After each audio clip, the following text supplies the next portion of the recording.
We are in like the first week of SEC play, Big Ten play.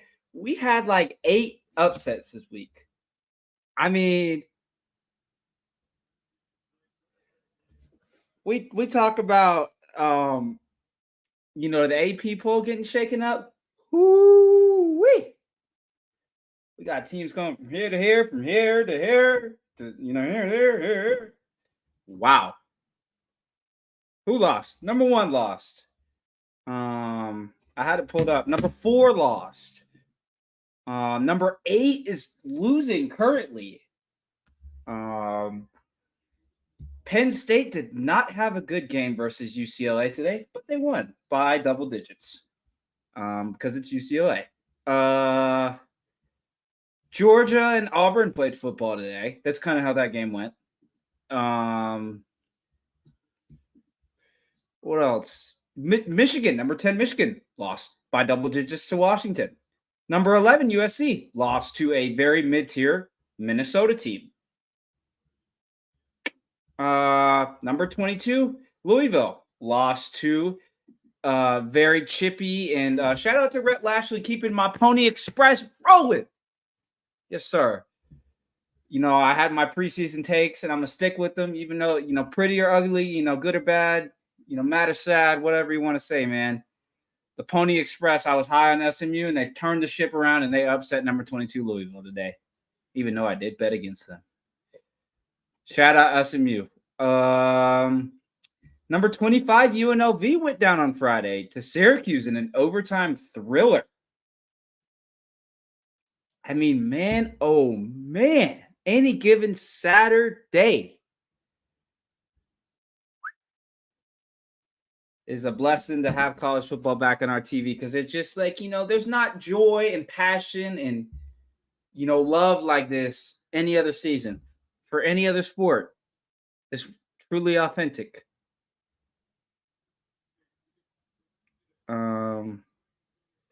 So, I mean, just wow.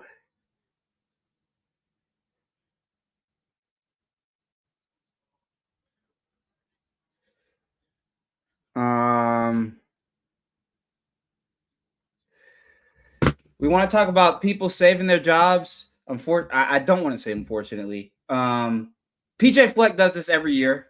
He pulls a win, a ranked win, a good win, a logo win. You know what? You get what I'm saying. He pulls one out of his freaking rear end. He pulled one out tonight against USC, and he saved his job because for about the 4th time he was on the hot seat because Minnesota's just mid. I mean, they don't invest their programs enough to be elite, so it's like they're going to be mid. But shout out to Coach Fleck and Minnesota for getting the win tonight at home. Field Rush. Shout out my guy, the Field Rush on Instagram. Make sure you go follow him if you don't. Great content over there on Instagram and Twitter. I mean, wow. Sam Pittman saved his job. Bobby Petrino needs a raise. This man needs to be walking on a red carpet everywhere he goes. I mean, the game he called tonight was phenomenal from start to finish. I mean, this is not a young Bobby P. I mean, this is vintage. Old Bobby P still got plenty left in the tank. This is awesome. And shout out to Coach T. Will, the defensive coordinator over at Arkansas. Kind of been a storyline this season, following him, young defensive coordinator. There was a viral video after he landed a big recruit over FSU. A viral video of him, just detailing how, sign not stealing, but, how other teams study each other's signs and they get to know the signs and, the chess game between that. And just a feel-good story over in Arkansas. I mean, everybody wrote them off. I mean, it was, doomed to fail. Pretty much, KJ Jefferson left, Rocket Sanders left, even though KJ Jefferson looked like hot buns tonight. He is hot buns. He has played like absolute garbage this year for UCF, and I don't know if he has another year of eligibility. So If he wants to get any chance of getting drafted in the NFL, buddy, you got to turn it around like right now. But back to Arkansas. Feel good story. Sam Pittman, phenomenal human being. Everybody loves Sam Pittman as a human being. Him, people calling for him to be fired had nothing to do, once again, as he was as a human being. Kind of just related to like Billy Napier. Billy Napier is a great human being, super nice guy, super well spoken, super down to earth. It's just the product on the field was just not it, and they were not trending in the right direction. So Sam Pittman went out and made a surprising hire and brought Bobby P back to Arkansas, a place that Bobby P once was the head coach of the Razorbacks. And probably say this one's for 15 tonight. Ryan Mallett, former Arkansas quarterback that passed. So, Miami just he made it. I thought he missed that. 14-10 Cal. Little score update for you, but that was some vintage Bobby P tonight. Feel good for Sam Pittman. Get him a cold beer. Shout out to Coach T. Will, and Taylon Green played his freaking heart out tonight. Everybody, Isaac Statega, whatever his name is, that dude needs like an NIL raise immediately. That guy had a freaking monster game. And Armstrong, their wide receiver, these guys, I mean, they get hit. Like, they are not deep depth-wise. Like, they've got like a 29-year-old wide receiver that was like an MLB player. It's like their second or third string like receiver. Like, these guys had to go scrap in the portal to get depth to, field a roster that was somewhat quality. And they've had the underdog mentality all year, and it's been paying off for them. So, they were rewarded with a good win. And kind of late over here on the East Coast. Sorry, I'm not sure who they have next, but let's hope that either if it's a bye week, they can celebrate and get healthy, a little bit healthier, I should say. All things don't recover in a week, even though I wish they did sometimes. But whoever they have next, is going to play a team that's red hot right now, and their quarterbacks, wide receivers, coaching staff, they're all clicking. So, I mean, we saw that in Alabama, and we thought Alabama was just going to roll into Vanderbilt. Nope, Vanderbilt, Diego Pavia, he owns the state of Alabama, ladies and gentlemen. He is the land owner. I can't even say governor. He's not the mayor. He is straight up the land owner. He owns the state of Alabama, Auburn, and Tuscaloosa.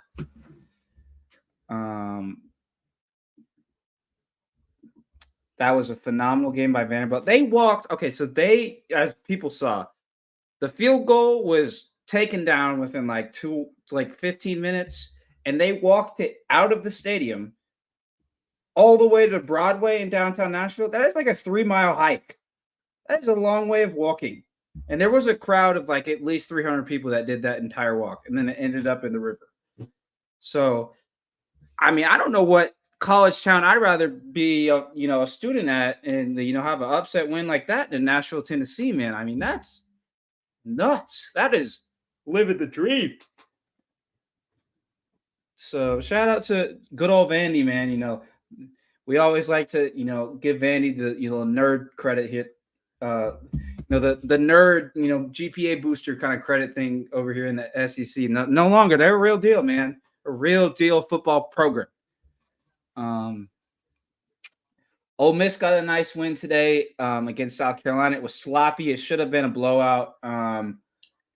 Jackson Dart did not look good with the deep ball today. Okay, we all saw it. I posted about it. Dylan Stewart, South Carolina, he did he literally sacked Jackson Dart and got up and then immediately started shooting him, like fake shooting him with the gun. Immediately got flagged for a 15-yard taunting penalty, gave Ole Miss a first down. I mean, it was just bizarre. I mean, like, you're down 23 points and you pretend to shoot a quarterback that's been tearing you up all day? What are you doing? I get it. You're a great defensive edge. 5-star prospect, have been putting up great numbers, caught the media and the nation by storm this year. There's no question your play has been very good this year, but you don't do that, man. I mean, you know, that's just my opinion, but you could celebrate, but just celebrate accordingly, drink accordingly, behave yourself. It's really all it is. Um, he'll bounce back. I mean, it's nothing more than just a little pew, pew. Even though it was like on national television and stuff like that, people will say NFL scouts this, NFL scouts that. Like this guy still got 3+ years to go in college. I'm sure he can easily change the narrative of who he is as a person. Besides that, Cal is driving again. Woo! Cal is driving again.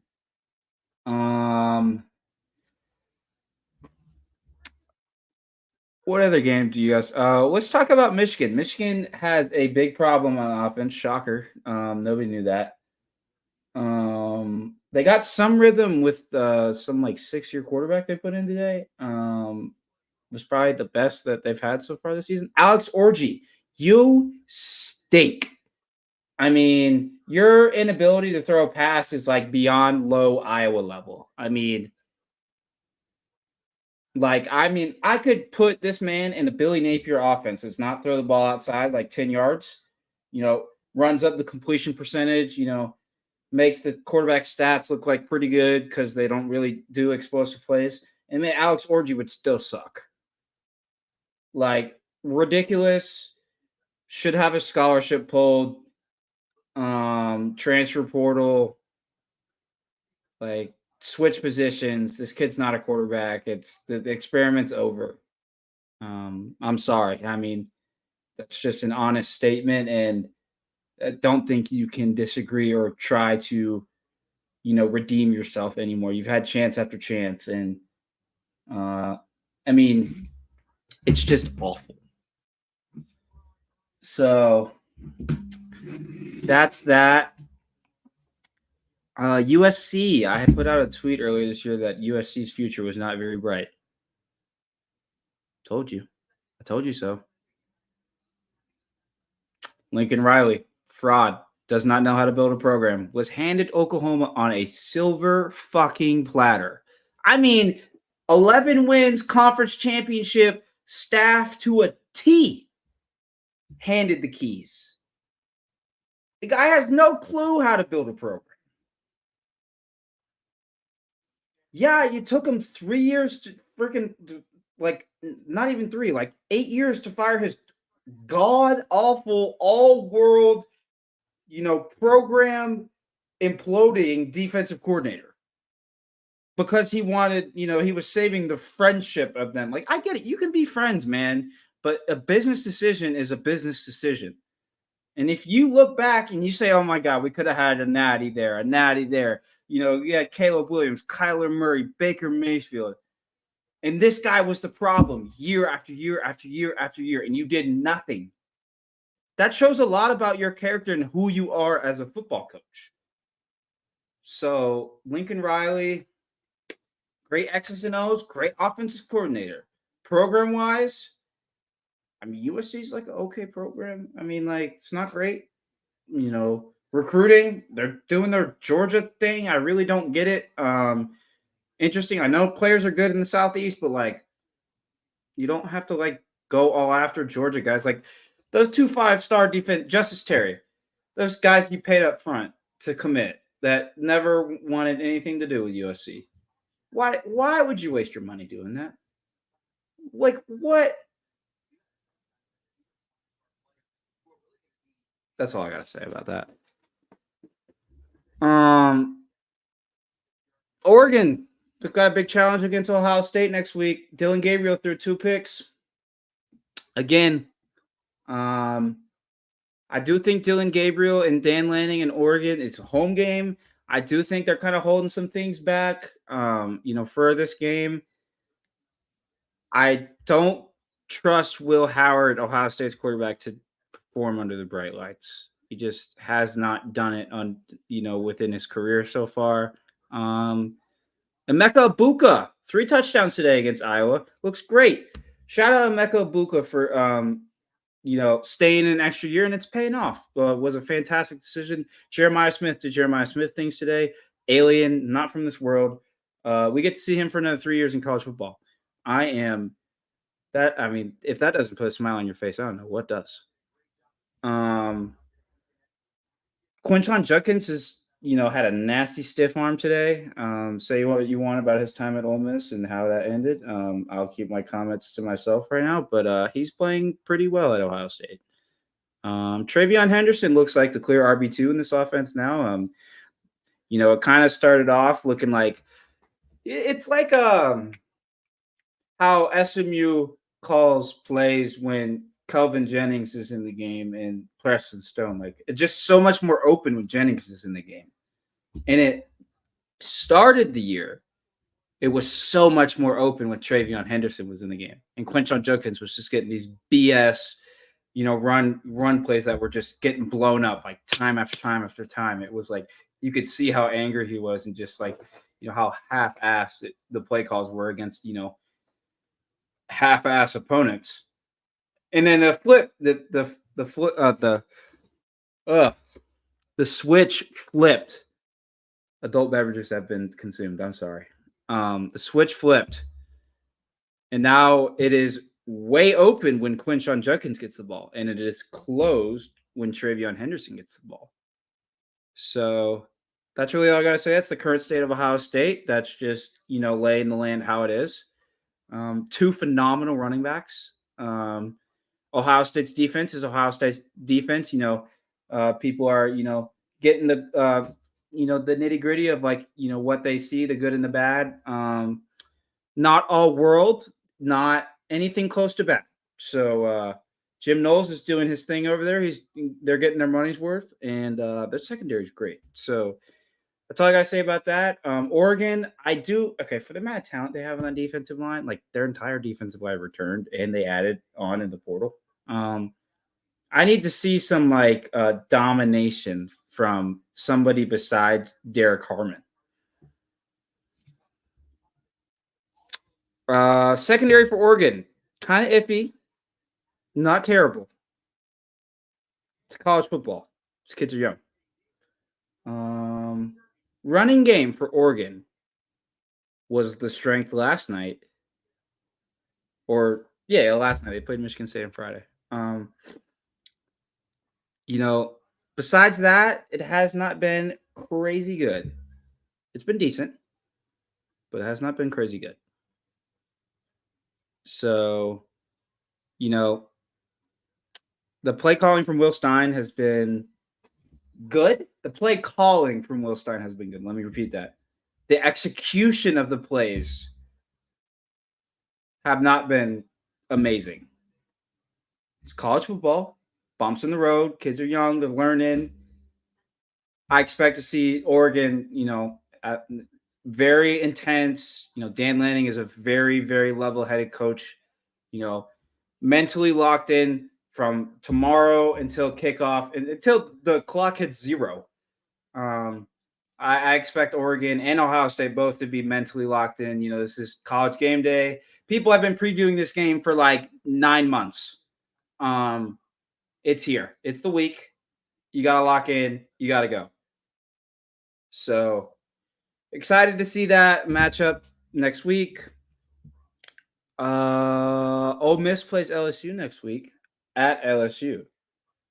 Night game in Baton Rouge. LSU, I think Harold Perkins is out for the year. That defense is pretty bad. Again, did not expect astronomical improvements, but some injuries have happened. Defensive line was not really portal upgraded, to say the least. And it is a long-term project. Like Blake Baker is a great defensive coordinator. Like you saw, like how many overhauls did Pete Golding do with the Ole Miss defense? It took him like 2 or 3 portal cycles, plus recruiting cycles. Just like trying to compare with like what the modern day landscape of college football would be to like what Blake Baker has to do, like spring and winter portals, like both having halls of corners and defensive backs and linebackers and every position. I mean, it took Pete Golding a good couple of years at Ole Miss, so um, I don't think LSU fans should be going bonkers that their defense is this bad because it's just like you can't. It's not all sunshine and rainbows once you just get a new defensive coordinator. It's gonna players and personnel are 90% of it. Calling the plays and coaching is just the other 10. Um, that's gonna be an interesting game. Yeah. I don't know too many other games off the top of my head. Texas was on a bye today, I believe. I think we have Texas Oklahoma next week. Another great game. Um, don't know the quarterback situation at Oklahoma coming into next week. Assuming they are going to keep rolling with Hawkins, who was unbelievable for how young he is against Auburn. Even though Auburn did Auburn and literally give the game away in the fourth quarter. Hawkins still had a phenomenal game. Wasn't crazy over the stat sheet, just did his thing and won the game. It's this new saying. It's not really new, but it's kind of just harped on a little bit heavier now. Going 1-0, it's not going to be pretty, but that's all that matters. It doesn't matter, how it's done. Your emotions are going to get thrown through the wash, thrown through the machine, get twirled all the way up and down. But just at the end of the day, if you're getting that W column, fans are going to be satisfied because that's what matters when the season ends, and that's what matters. You know, for coaches, and a win is a win and a loss is a loss. That's all you got to say about that. Trying to look up and down and see what else. Shout out to Syracuse and my guy Fran Brown. It was a phenomenal game on Friday against UNLV. It was a phenomenal game. Love the stuff that he's done with Cobb McCord. Cobb McCord, obviously Ohio State quarterback, still a work in progress. They got the W. That's all that matters. Like I said, a win is a win, a loss is a loss. Pretty or bad. If somebody told me that Arkansas was 4-2 and beat Tennessee, like before the season happened, I would literally take them to a mental asylum. This is phenomenal. I love it. Absolute chaos. Miami is down by 11 points. Cal has 3 touchdown drives already.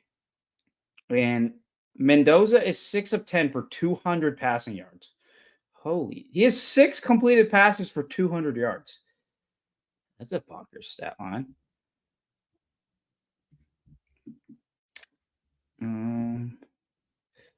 Obviously, Alabama lost to Vanderbilt. Straight up trap game. Just came out flat and were flat the entire game. And Vanderbilt pounced on it. And Diego Pavia just, did his thing versus a team in Alabama. So, shout out to the Commodores, and they deserve to, get as much out of this win as they've ever gotten. So, soak it in, Vandy fans. Okay, let's talk about Florida. Let's talk about Florida and UCF. Obviously, UCF was a big portal team. Gus Malzahn, great fit in Orlando. KJ Jefferson.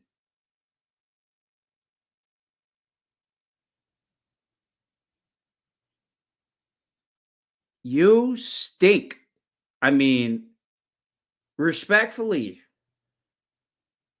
from a person that has never played tackle football within like a tackle football league in his life, I can do better than you. You suck. Yeah, it's bad in Orlando right now. Um, let's just say that there was some mockery going on of the quarterback within other players in the huddle during the game tonight versus Florida. When skilled players are mocking their quarterback, that is just the worst thing that could happen. That is just a change has to happen. And I get it. You were never going to win the game, but to keep KJ Jefferson in there after he's consistently struggled week after week after week after week after week, it's just insane. So we'll see what UCF does next week. RJ Harvey, all world running back. Didn't have crazy stats tonight. Still scored. You look for a bright spot in UCF, you go to RJ Harvey every week, pretty much. UCF's defense, Ted Roof. Boy, oh boy. Ted Roof. Your defense could slice through more than butter, Swiss cheese, you name it. And you cannot, your defense is looking like LSU's last year. It's the best way you can compare it. It's awful.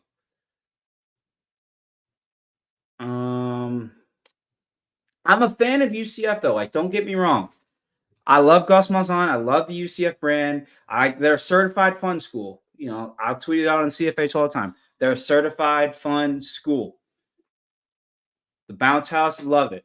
Space U, love it. The Lazy River that they're building, hell yes. The play that they're putting out on the field, hate it. That's life, though. It's not always sunshine and rainbows. So we'll see if they go to a quarterback in the portal again. We'll see who they get. Half jokingly, I don't think Gus Malzahn is going to get a quarterback that's over 200 pounds. Take that where you want, but KJ Jefferson is pretty much a fridge that stays put in the pocket. And I don't know how he pulled off some of the things that he did at Arkansas, but where that talent went, I don't know, but it vanished.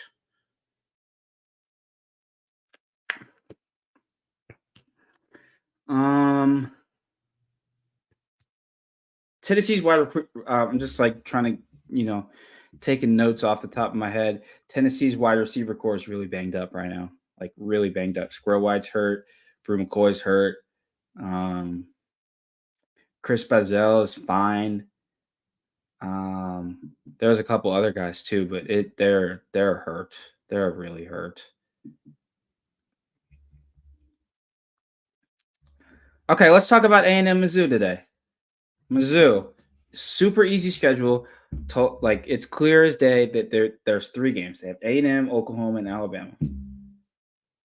Literally have this memorized by how many. I've literally written stories about it for SEC Unfiltered. Did a couple stories over there. Shout out to Chris Phillips for giving me an opportunity to write for them. Probably would still do it, if they let me. But anyway, Mizzou. I think they were talking a little bit too much. I get it. Luther Burden, great wide receiver. Theo Weiss, great wide receiver. Brady Cook, mid quarterback. Does the job 70% of the time. Offensive line for Missouri, completely revamped via the portal, did not click today. Looked like the security guard meme when the guy's going like, it's like the 70-year-old at like some British soccer game, and he's just like scaving the outside of people, like doing the pat down, and he's just trying to get as many people in as possible, as fast as possible. That's what it looks like today. I mean, their offensive line was invisible. You had the trolling with Will the Blanket Lee. To be honest with you, we don't really see that many of those trolls to that extreme, kind of go in their favor that well. But that troll was excellent, and it aged like fine wine. I mean, he got maybe 1 pass interference, maybe a holding call, maybe 2 pass interference, but obviously phenomenal play by A&M's defensive line today, but Missouri got nothing through the air. I mean, they stat padded like crazy in garbage time. Can't believe Juice Wells fumbled to this right here. Bro had like 9 opportunities to get a touchdown versus his former team. Didn't do it. Still got the dub though. That's all that matters. Yeah.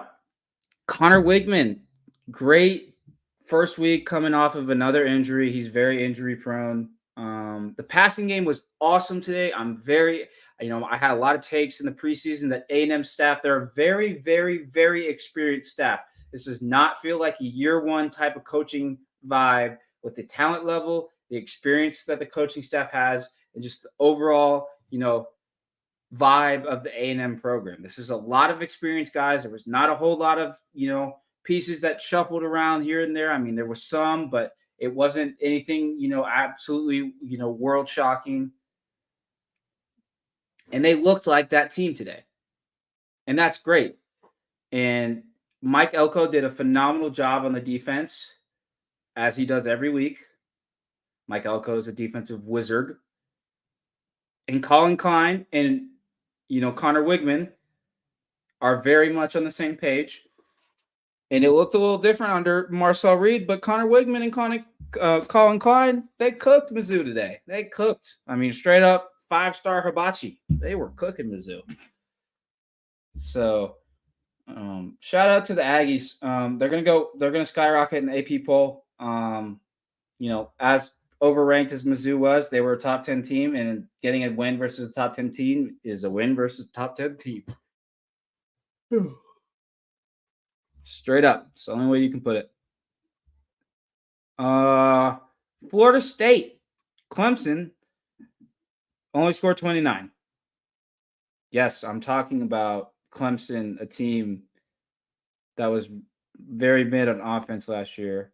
And yes, I'm talking about Florida State, who went like 12-0. It was a playoff snub last year. And they're now here 12 months later, and they're 1-5. It's college football for you. So Clemson just, they didn't really need to do a whole lot this game. This Florida State team is dead. I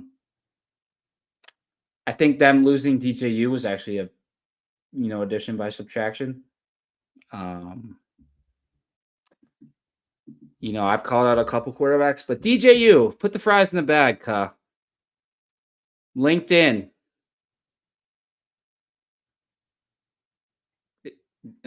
Football? Nope, not for you.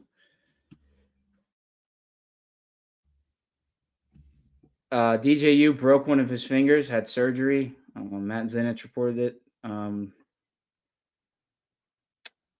The time frame of him being out is unknown. To put it lightly, I don't think FSU is needing him to rush back this year because all he's done is lose games for them.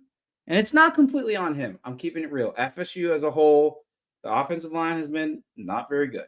Wide receiver core is very young and unexperienced. Running backs, Jalen Lucas, banged up out for the year with an injury.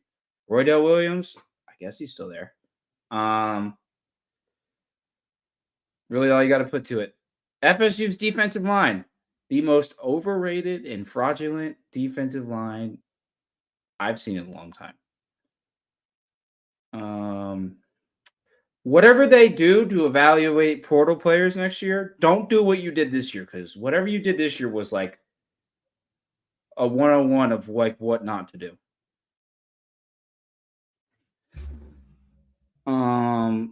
So yeah, Mike Norvell's got a lot of cleaning up to do. I'm sure he can't wait for the season to be over.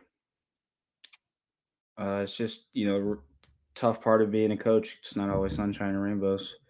But Clemson, Dabo Swinney, proving the haters wrong that in the ACC, you don't have to use the portal. You don't have to adjust. And, man, I would hate to see him be wrong because it is such a bad year for the ACC.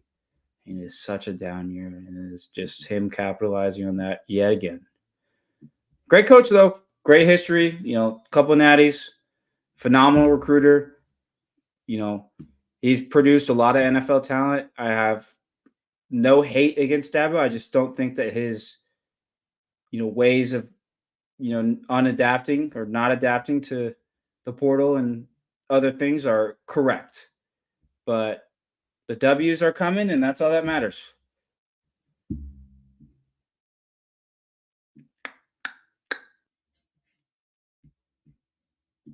Let's look. James Madison, America's team's James Madison electric offense put up points. They lost to General Booty in ULM tonight. G5 clash. JMU went down to General Axel Booty. Yes, that is a real quarterback, and yes, that is a real name. Iowa State is 5-0 for the first time since like 1980. I think PFF posted. They beat Baylor. Dave Aranda, your days are unfortunately numbered. Over at Baylor, great coach. Just Baylor is just in a funk. So shout out Iowa State, 5-0, 2-0 in the Big 12. Good for them. Virginia. Okay, this was a really underrated game of the game of the day. Virginia has a really good quarterback.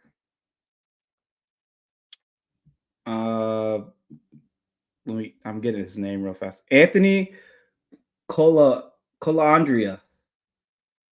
Definitely did not pronounce that right, but he is a decent dual threat quarterback. Not a crazy fast guy, but puts his body on the line a lot and will do whatever it takes to win for Virginia. And this is a gritty Virginia team. I mean, everybody and their mom had them written off. I mean, I thought they were the worst team in the ACC. I mean, they go look at them last year. It's like Arkansas bad. I mean, they gross. I mean, they were really bad last year. So a really good win against a really good or battle tested team in Boston College, which is coached by Bill O'Brien, and they have Tommy Castellanos as their quarterback. A really good dual threat quarterback. He is a real dual threat quarterback. Okay, let's talk about this game. West Virginia beat the crap out of Oklahoma State today. Did I expect anything less? No, Oklahoma State is really bad this year. Does that change how much I love Mike Gundy and how much he's taken no talent and turned it into a Big 12 championship contender? No, Mike Gundy deserves a Coach of the Year award every year. Regardless of what their record is. The guy is just stellar. But today they got beat to death. It's going to be a lot of thinking in the offseason, but don't know how this offense is working. They're 0-3 in Big 12 play. They're 3-3 overall this year. Ollie Gordon is absolutely not rolling. Guy has not had any good games so far this year. Just really, really, really, really struggling all around. Alan Bowman, 9th-year quarterback, not literally, but he's been there forever. I think he's a 7th-year quarterback, really struggling. Not much else to say about Oklahoma State right now.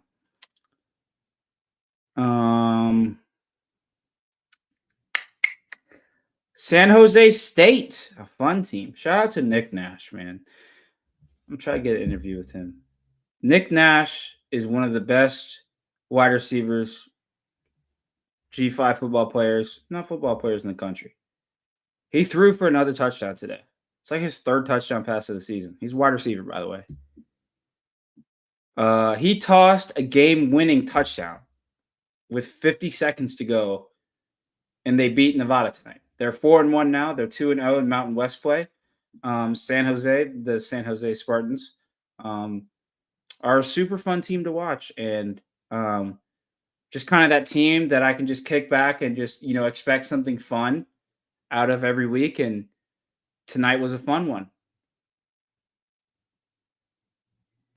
Arizona State beat Kansas. Kansas falls to 1-5 this year.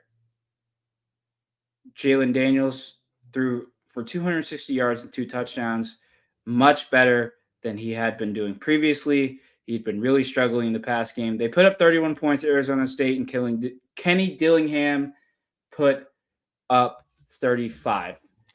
Let's turn on this Texas Tech Arizona game. Miami's got 3rd and 25. Good grief. Whew. Yeah, struggle in. These Cal Golden Bears, man, the Calgorithm. Whoever's behind all these Cal Twitter burners on Twitter, you guys are awesome. Great content. Georgia Tech beat Duke 24-10. Did not watch that game. Was down the street here in Atlanta. Shout out to Brent Key. Super nice guy. Met him the other week. Georgia Tech's 4-2.